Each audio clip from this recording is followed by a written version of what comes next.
Panchavati police ठाणेकडील गुन्हा register number 78/2024 भारतीय दंडविधान कलम 364, 120 ब, 323, 506, 34 प्रमाणे 10 फेब्रुवारी रोजी गुन्हा दाखल होता। सदर गुन्ह्यातील आरोपी हे फिर्यादी प्रितेश रमेश काजळे यांचा चुलत भाऊ संदेश काजळे यास बळजबरीने कोठेतरी घेऊन फरार झाले होते।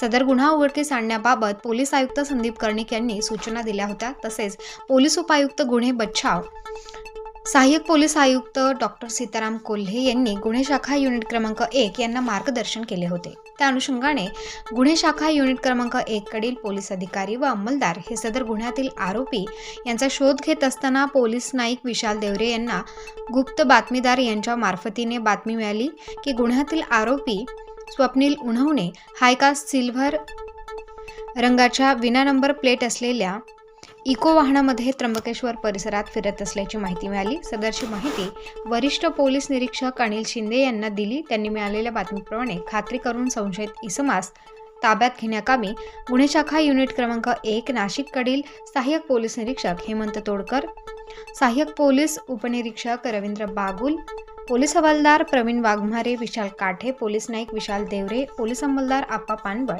चालक पोलीस अंमलदार समाधान पवार अशांचे पथक पाठवले असता या पथकाने सदर ठिकाणी जाऊन मिळालेल्या बातमीप्रमाणे त्र्यंबकेश्वर परिसरात सापळा लावून इको गाडी व इतर इसम स्वप्नील दिनेश उन्हवणे वय वर्षे 23 राहणार ओम साई निवास राजावाडा पंचवाडी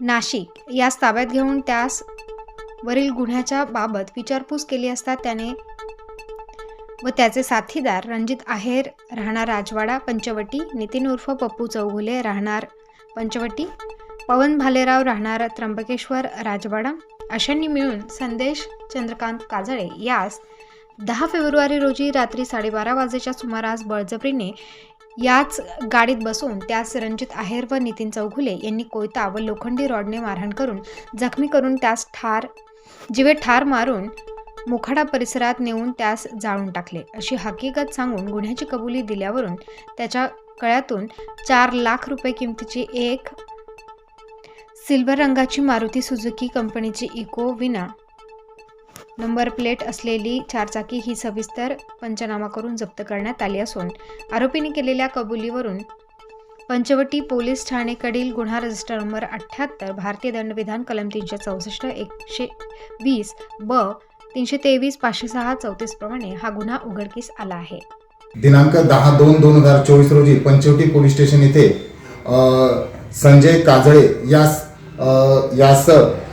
नितीन चौगुले, पवन भालेराव आणि रणजित आहेर अशांनी बळजबरीने मारहाण करून किडनॅप करून त्यास घेऊन गेल्याबाबत गुन्हा दाखल झाला होता। सदर गुन्ह्याचा तपास समांतर तपास गुन्हे शाखा युनिट 1 करीत असताना पोलीस नाईक विशाल देवरे यांना गुप्त बातमीदारामार्फत बातमी मिळाली की सदर गुन्ह्यातील आरोपी स्वप्नील उन्हवणे हा त्र्यंबकेश्वर भागामध्ये इको गाडीसह फिरत आहे। अशी बातमी मिळाल्यानंतर माननीय पोलीस आयुक्त माननीय DCP क्राईम सर, माननीय सहाय्यक पोलीस आयुक्त यांच्या मार्गदर्शनाखाली व वरिष्ठ पोलीस निरीक्षक अनिल शिंदे यांच्या मार्गदर्शनाखाली गुन्हे शाखा युनिटचे पथक सदर ठिकाणी जाऊन संशयित आरोपी याचा शोध घेतला व तो इको गाडीसह मिळून आल्याने त्यास ताब्यात घेण्यात आले। त्याच्यानंतर त्याच्याकडे अधिक चौकशी केली असता त्याने व त्याचा साथीदार रणजित आहेर, नितीन उर्फ पप्पू चौगुले, पवन भालेराव अशांनी मिळून त्यास दिनांक 10/2/2024 रोजी रात्री 12:30 वाजेच्या सुमारास पंचवटी हद्दीतून बळजबरीने गाडीत बसून त्यास लोखंडी रॉड, चाकू याने मारहाण करून जीवे ठार मारले आहे व त्याचे बॉडी मोखाडा परिसरामध्ये नेऊन त्यास पुरावा नष्ट करण्याच्या हिशोबाने ते जाळून टाकले आहे। अशी कारवाई करून सदरचा गुन्हा हा उघडकीस करण्यात आलेला आहे आणि पुढील कारवाई कामी पंचवटी पोलीस स्टेशनला देण्यात आलेला आहे। मारण्याचं काही कारण अद्याप काय स्पष्ट झालेलं नाही। मारण्याचं कारण त्यांचे मैत्री होती आणि त्यांच्यात पैशाचा देण्या घेण्याचा वाद होता।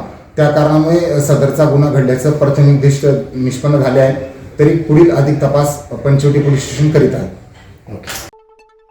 पुढील तपास पोलीस करत आहेत।